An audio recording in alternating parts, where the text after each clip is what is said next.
Well, hi there. My name is Perry, and welcome to the Literary Niterary. So in this video, we will be discussing books 17 and 18 of the Odyssey. In book 17, Telemachus leaves Eumaeus' cottage and expresses his intention to go back to the palace and tells Odysseus that he is going to have to go begging. Again, Telemachus basically says he's too busy to deal with everyone right now. When he gets to the palace, Telemachus is greeted tearfully and enthusiastically by the female slaves and by Penelope, and Penelope asks him what he learned on his journey, and he relays to her the information he got from Nestor and Menelaus. While he's telling his story, Theoclymenus the seer reports on the promising omen he saw as he and Telemachus were approaching Ithaca, and says that he believes that Odysseus is either already in Ithaca or will arrive shortly. Eumaeus and Odysseus set off for the palace themselves, but when they reach the middle of town, they are mocked and attacked by a goat herd named Melanthius, who himself also goes to the palace because he is good buddies with the suitors. Outside the palace, Eumaeus and Odysseus see Argos, Odysseus' old dog that he trained as a puppy before he left for the Trojan War.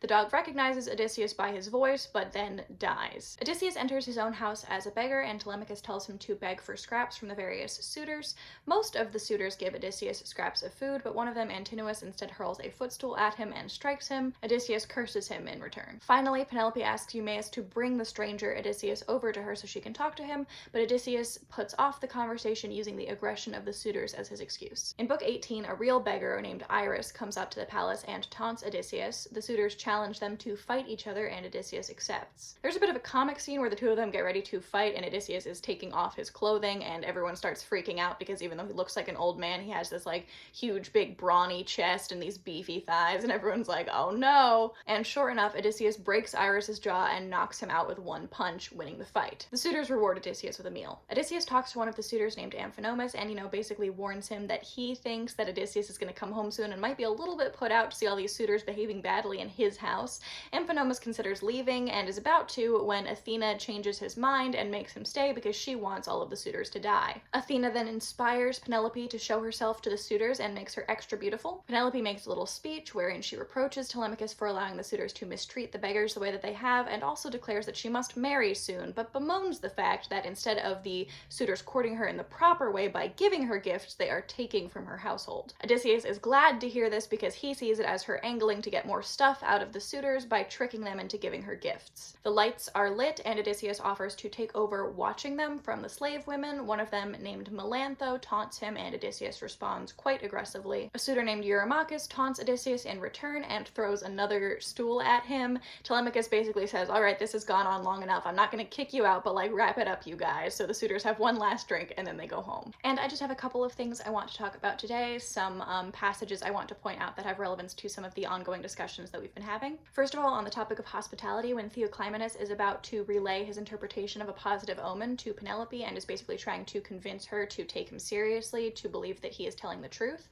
he says, I swear by Zeus and hospitality and by the hearth of great Odysseus, the place where I have come. So the oath that he swears is on the concept of hospitality itself, which I just think is an interesting piece of evidence to support the importance of hospitality within this culture. But why is hospitality so important? In the introduction, Wilson argues that it is a way for two powerful households to come together to connect with each other without having to struggle for dominance, and I find that very compelling. Whether or not that is the reason, the stated reason that these customs came into existence, it is certainly their effect. That is how they operate. But after Antinous hits Odysseus with the footstool, all of the other suitors reproach him and say, you ought not to have hit a poor old beggar. If he turns out to be a god from heaven, it will end badly.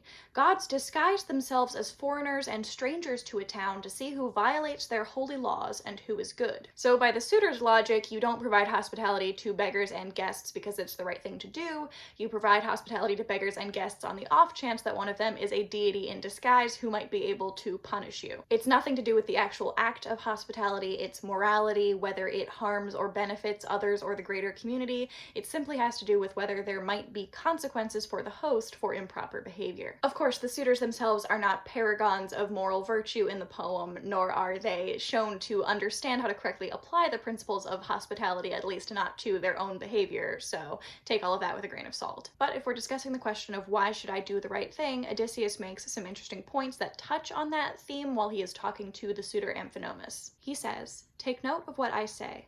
Of all the creatures that live and breathe and creep on earth, we humans are weakest. When the gods bestow on us good fortune and our legs are spry and limber, we think that nothing ever can go wrong. But when the gods bring misery and pain, we have to bear our suffering with calm. Our mood depends on what Zeus sends each day. I once had what most people count as wealth, great riches. I committed many crimes of violence, abuses of my power, abetted by my brothers and my father. No one should turn away from what is right. A man should quietly accept whatever the gods may give. I see how wickedly the suitors are behaving, wasting wealth and failing to respect the wife of one who soon will come back to his family and homeland. Very soon. Now again, Odysseus has adopted a persona here, so we should be critical before accepting whatever he says at face value. However, it does sound like a lot of what Odysseus says here can honestly apply to his own story. And certainly it is Odysseus's ability to, perhaps not quietly, but to accept what the gods have given him that has distinguished him from his other men and allowed him to return to Ithaca when they all drowned. He is long-suffering Odysseus, the man who endures. If you remember a few videos ago, we were having a conversation about the contrasting values between the world of the Iliad and the world of the Odyssey, where the Iliad prizes, military valor and action, and the Odyssey seems to prize craftiness and being willing to wait for the correct moment of when to act. So in the lines, no one should turn away from what is right, a man should quietly accept whatever the gods may give, it makes it sound as though what is right to do, is accepting whatever fate the gods have in store for you. It's not entirely clear to me, though, how the suitor's behavior specifically violates that code of conduct. You could certainly argue that the gods themselves have created the opportunity for the suitors to do what they're doing by keeping Odysseus from home for so long. But of course, we also know within the next few lines that Athena has fated all of the suitors to die. There's a suggestion earlier in the poem that, Odysseus should go begging from suitor to see which are good and which are bad. Even though that knowledge will have no practical application, there will be no differentiation in consequences for the ones who are determined to be good and those who are determined to be bad. So you do the right thing to avoid getting caught by the gods doing the wrong thing because they'll punish you, but there's a good chance that they'll punish you anyway, regardless of what right or wrong, good or bad you are or are not doing. And that fact, the fact that people are subject to the whims of the gods, is what makes man the weakest of all creatures that live and breathe and creep on earth. Also, these two books remind us of or open up some important questions about the character of Penelope. Of all the characters in the narrative, Penelope is the one whose mind is perhaps least clear to us, whose thoughts and thought processes we have the least access to. This is getting ahead of ourselves a little bit, but it's not entirely clear in the poem at what point she recognizes Odysseus, and it's possible from several lines in books 17 and 18 that at this point she already has. But again, we really don't know. As I mentioned, Athena inspires Penelope with the idea to go down and show herself to the suitors. This is the passage. Athena, with her gray eyes glinting, gave thoughtful Penelope a new idea. To let the suitors see her so desire would open up inside them like a sail, and so her son and husband would respect her. So, as Wilson notes, that can be read as an indication that Penelope has already recognized Odysseus, or the thoughts can be attributed to Athena. Athena wants Penelope to go downstairs so that the suitors desire her even more, and so that Odysseus and Telemachus will respect her. When she goes downstairs, Penelope tells a story about Odysseus's leave-taking, quoting him as saying, "Now, wife, I do not think we armored Greeks will all come home unharmed from Troy. They say the Trojans are good warriors with arrows and javelins, and they ride chariots drawn by swift horses, which can quickly turn the tide of war in which so many die. Some god may bring me home, or I may be captured out there in Troy. I do not know. You must remember this. My parents need to be well cared for in our house, as much as now, or more so with me gone away. When our son's beard has grown, you must get married to any man you choose, and leave your house." She goes on to say, "The time has come, the night when I must marry is at hand." And then she goes on to say, it's not proper that you all take from me instead of giving me gifts. This is not the way these things are done. Now, we see Odysseus's interpretation of her, which is to immediately think that she is purposefully scamming the suitors out of their stuff, which is interesting. He doesn't seem at all worried about the idea that she is now ready to move on, ready to follow the instructions that he theoretically gave and get married to someone else. He was worried enough about her fidelity to ask his mother Anticlea when he saw her in the underworld whether she had remained true to him. But in this moment, he doesn't seem troubled at all by her avowed intention to marry someone else soon. He seems certain that her mind is moving elsewhere, although he doesn't explain why he believes this. I do like the reading that Penelope and Odysseus are uniquely well suited to each other because of their mutual intelligence and craftiness, so perhaps this is simply one trickster recognizing another trickster's game. But it's also possible that it is their shared history and experience that makes it possible for Odysseus to be certain that this is a trick. Penelope cites Odysseus and his his parting instructions to her in her speech, and of the people assembled,